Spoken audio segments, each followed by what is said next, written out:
Hello folks, welcome to the American Tractor Museum in Perryville, Missouri. My name is Dan Brinkmann. I'm an instructor at Four Rivers Career Center in Washington, Missouri. Let me tell you a little story about my little Massey Ferguson 180 that you're looking at right now. This tractor was purchased new in August of 1966 by my Uncle Jim. My Uncle Jim happens to be my godfather, and when I was a little runt, my Uncle Jim was the only person that was allowed to change my diaper, put me to bed, or even hold me while he was around the house. So he was definitely my favorite when I was a little kid. Definitely there, hey, you can't pass up a good uncle. My uncle, when he purchased this tractor, it was used on a hay and cattle operation. Did a little bit of row crop with it, and well, along come the lines of a little nephew that, around 1973. One thing I can proudly say is this is the very first tractor I was ever set on when I was a little kid, and it was the very first tractor I ever drove in my life. Actually, the very first thing I ever drove. The little thing about this tractor is, when my uncle used it, I wore the paint off of that fender right there because I like to spend a lot of time on this, spend it with my uncle. When I was 16 years old, this tractor actually suffered a pretty catastrophic failure. Like a lot of Masseys, it actually lost a multi-power and a charge pump in it. And it took me only about 15 years pestering for my uncle to let me fix it. In September 2nd of 2015, the tractor officially became mine. I had a goal in my life, as I always wanted to get some tractors from the men that built me as a little kid, and I wanted to build their tractors. And this happens to be one of them. My Uncle Jim was very instrumental in the formation of who I am today. And I'm proud to say I think I made him happy with the restoration of this tractor. This tractor was actually built by students at Four Rivers Career Center in Washington, Missouri. I do an evening class called Night Shift. And in Night Shift, I volunteer my time for it, and the students have to earn their way into Night Shift with good grades, good attendance, good attitude, don't get in trouble in or out of school, can't miss a single homework assignment in my class, they've got to wear a uniform, got to be clean shaven, and they cannot wear any hats. When we do this, we show up on Tuesdays and Thursday nights, and the students actually do the work to this tractor. Now, if you look really close at this tractor, you'll see that it actually has very little casting left into it. When it was completely dismantled, which surprised my Uncle Jim, all these parts were finally polished out. We would fill them in. When I say we, I mean the students. Repaint them, refinish it. This has all been done by students. This is not my handiwork. Uncle Jim didn't really know exactly what was going on when we started to tear the tractor apart, and it was kind of a surprise to him.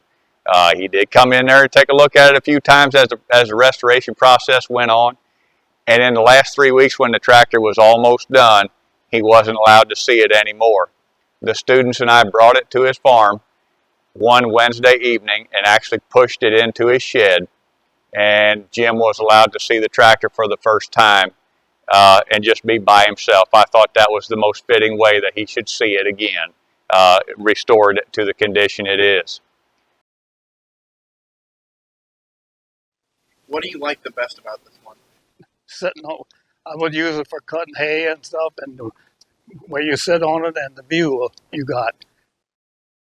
How did you feel about the restoration whenever it happened? Well, it kind of surprised me. I didn't know they was going to do it that much, but it would look nice. Were there any surprises to you during the restoration of the tractor?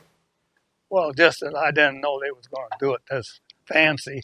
It's them wheels sitting there and sanding them. That's what I didn't think they was going to do that. Yeah.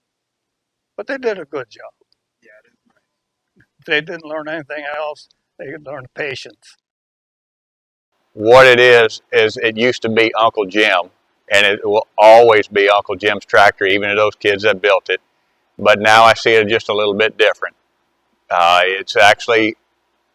It started to build lives for those students. When we take part in Night Shift, some of the things that I actually want the students to do is to cook dinner every night. We're usually here till about 8 o'clock in the evening, and I want them to learn how to cook for themselves. So every Tuesday and Thursday night, the students have to cook for themselves. And on Thursday nights, after dinner, it's going to sound a little different, but I actually have dance lessons for my students. I want my guys to be confident, and this is a life building class, life skills building class. So I want those guys to walk out into the world and be more than their occupation.